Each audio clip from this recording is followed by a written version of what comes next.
And welcome to this service morning prayer on Monday the 20th of July.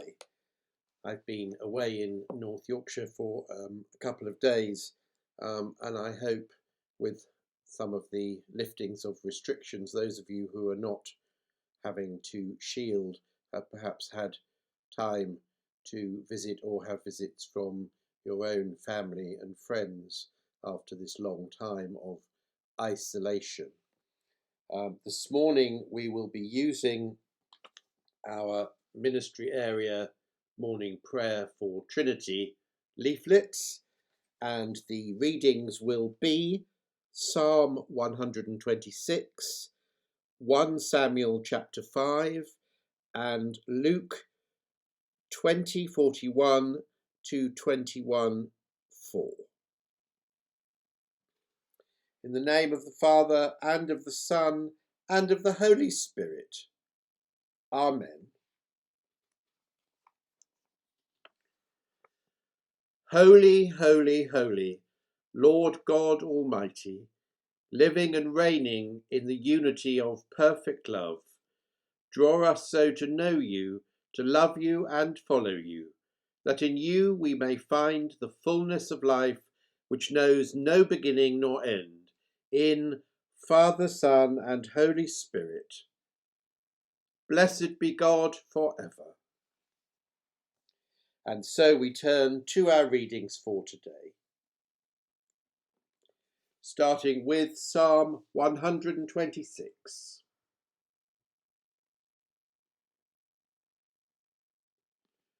When the Lord restored the fortunes of Zion, we were like those who dream. Then our mouth was filled with laughter, and our tongue with shouts of joy. Then it was said among the nations, the Lord has done great things for them. The Lord has done great things for us, and we rejoiced. Restore our fortunes, O Lord, like the watercourses of the Negeb. May those who sow in tears reap in shouts of joy. Those who go out weeping, bearing the seed for sowing, shall come home with shouts of joy, carrying their sheaves. Glory be to the Father, and to the Son, and to the Holy Spirit, as it was in the beginning, is now, and shall be forever. Amen. And we turn to our Old Testament reading from the first book of Samuel, chapter 5. When the Philistines captured the Ark of God, they brought it from Ebenezer to Ashdod. Then the Philistines took the Ark of God and brought it into the house of Dagon and placed it beside Dagon. When the people of Ashdod rose early the next day, there was Dagon fallen on his face to the ground before the Ark of the Lord. So they took Dagon and put him back in his place. But when they rose early on the next morning, Dagon had fallen on his face to the ground before the Ark of the Lord. The head of Dagon and both his hands were lying cut off upon the threshold. Only the trunk of Dagon was left to him. This is why the priests of Dagon and all who entered the house of Dagon do not step on the threshold of Dagon in Ashdod to this day. The hand of the Lord was heavy upon the people of Ashdod, and he terrified and struck them with tumours, both in Ashdod and in its territory. And when the inhabitants of Ashdod saw how things were, they said, the ark of the God of Israel must not remain with us, for his hand is heavy on us and on our God Dagon. So they sent and gathered together all the lords of the Philistines and said, what shall we do with the ark of the God of Israel? The inhabitants of Gath replied, let the ark of God be moved on to us. So they moved the ark of God, the God of Israel, to Gath. But after they had brought it to Gath, the hand of the Lord was against the city, causing a great panic. He struck the inhabitants of the city, both young and old, so that tumours broke out on them. So they sent the ark of the God of Israel to Ekron. But when the ark of God came to Ekron, the people of Ekron cried out, "Why have they brought around to us the ark of the God of Israel to kill us and our people?" They sent, therefore, and gathered together all the lords of the Philistines and said, "Send away the ark of the God of Israel, and let it return to its own place, that it may not kill us and our people." For there was a deadly panic throughout the whole city. The hand of God was very heavy there. Those who did not die were stricken with tumours, and the cry of the city went up to the heavens. Hear what the Spirit is saying to the church. Thanks be to God.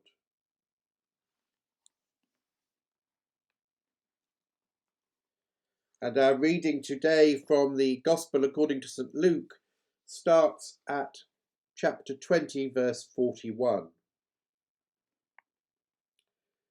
Then Jesus said to them, "How can they say that the Messiah is David's son? For David himself said in the book of Psalms, 'The Lord said to my Lord, sit at my right hand until I make your enemies your footstool.' David thus calls him Lord. How could he be his son?" In the hearing of all the people, he said to the disciples, "Beware of the scribes who look to walk around in long robes and love to be greeted with respect in the marketplaces and to have the best seats in the synagogues and places of honour at banquets. They devour widows' houses and for the sake of appearance say long prayers. They will receive the greater condemnation." He looked up and saw rich people putting their gifts into the treasury. He also saw a poor widow put in 2 small copper coins. He said, "Truly I tell you, this poor widow has put in more than all of them, for all of them have contributed out of their abundance, but she out of her poverty has put in all she had to live on." This is the word of the Lord. Thanks be to God.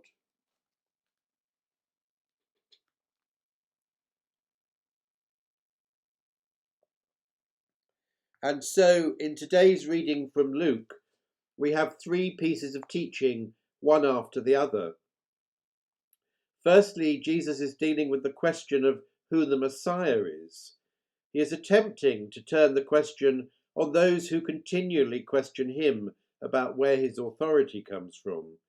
He is turning the tables on the Pharisees and the Jewish leaders. How can they say that the Messiah is David's son? And he goes on to quote David in the Psalms. But more importantly, he is attempting to say that the important thing is not that he, Jesus, is descended from David, which of course he is, but that he is David's Lord, and that although the Davidic line is important, particularly in Luke, it is the authority that is rested in Jesus by God that matters, although as ever Jesus is implicit and not explicit about this.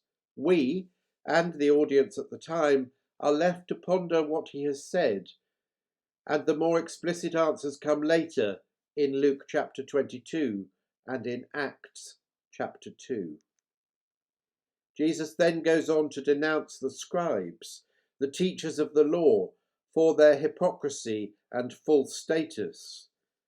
This is one of those passages that is uncomfortable for clerics today, as it was meant to be for those scribes 2,000 years ago. Even as I read it, I thought of myself in my long black robes in Porthmadog, and wondered if I had fallen into the same trap that human vanity sets us. Do not be corrupted by your position and piety, and do not be led astray by the honours heaped on you by other humans, because the price you will pay from God will be great condemnation. This is what this passage is saying to us. This is for every Christian. Beware the vanity that can come with apparent piety, the moment you think or feel yourself to be better than someone else or some other group of people, then you have lost the path to salvation through Christ Jesus. Because of the way human beings exalt others, for often meaningless successes, particularly celebrity and great riches, we are at risk of this condemnation continually. Beware those false prophets. They are always present with us. And following on from this, Jesus tells the story of the widow's offering, seen against the background of the great and the good bringing offerings of great financial value to the temple treasury. But of her 2 small copper coins, he says, "Truly I tell you, this poor widow has put in more than all of them." And I think we all understand his teaching here, because it is so central to his ministry and is so beautifully illustrated in the Beatitudes, that it is the love and integrity with which the gift is given that matters to God, not that the temple or the church didn't or don't need money to maintain their buildings and structure, but that is a human concern. What matters to God is the richness of the poor widow's heart.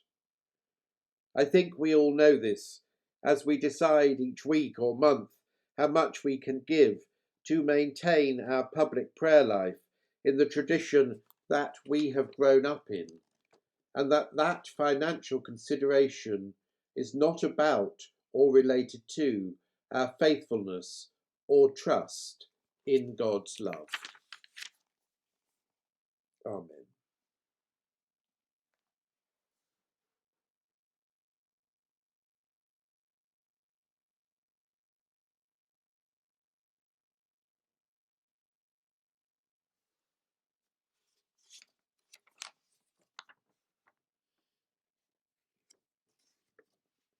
And so we turn now to the canticle, the Song of Three, which we say together if you have it in front of you.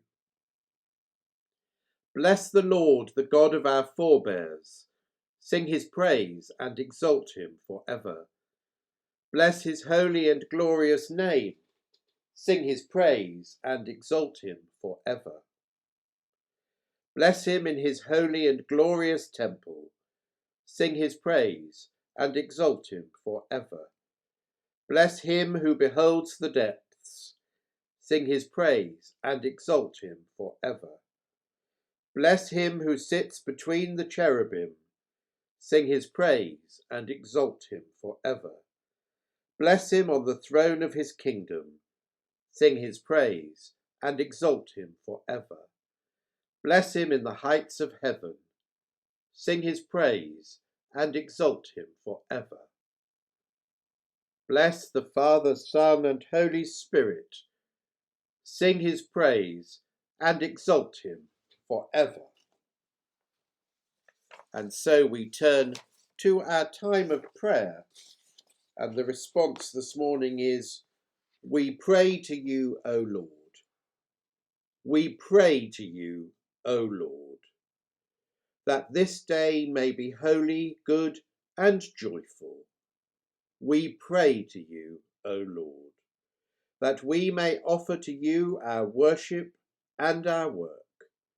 We pray to you, O Lord, that we may strive for the well-being of all creation. We pray to you, O Lord, that in the pleasures and pains of life we may know the love of Christ and be thankful. We pray to you, O Lord, that we may be bound together by your Holy Spirit in communion with the Blessed Virgin Mary and all your saints, entrusting one another and all our life to Christ. We pray to you, O Lord. Let us commend ourselves and all for whom we pray to the mercy and protection of God. Amen.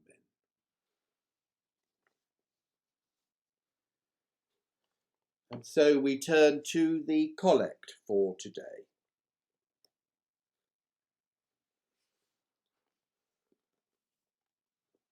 Lord, who never failest to help and govern those whom thou dost bring in thy steadfast fear and love, keep us, we beseech thee, under the protection of thy providence, and make us to have a perpetual fear and love of thy holy name.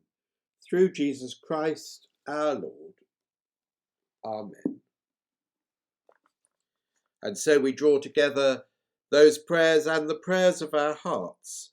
So let us pray with confidence as our Saviour has taught us.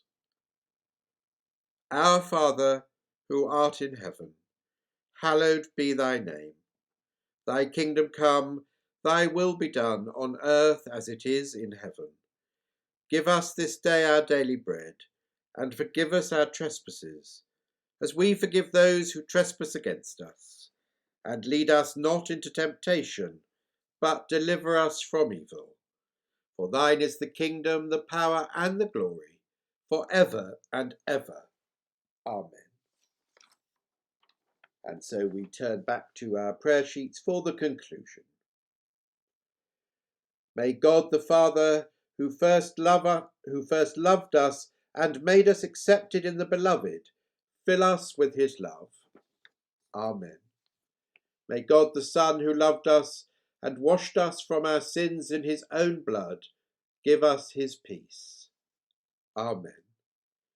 May God the Holy Spirit, who sheds the love of God abroad in our hearts, inspire us to offer him all love and all glory, for time and for eternity. Amen.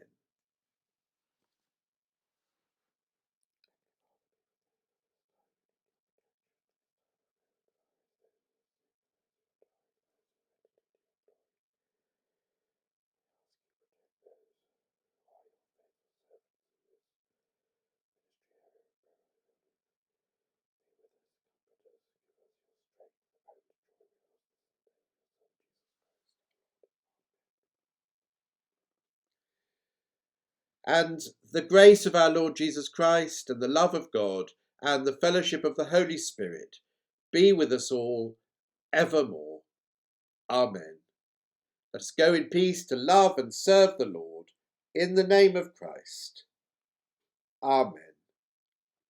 God bless and stay safe.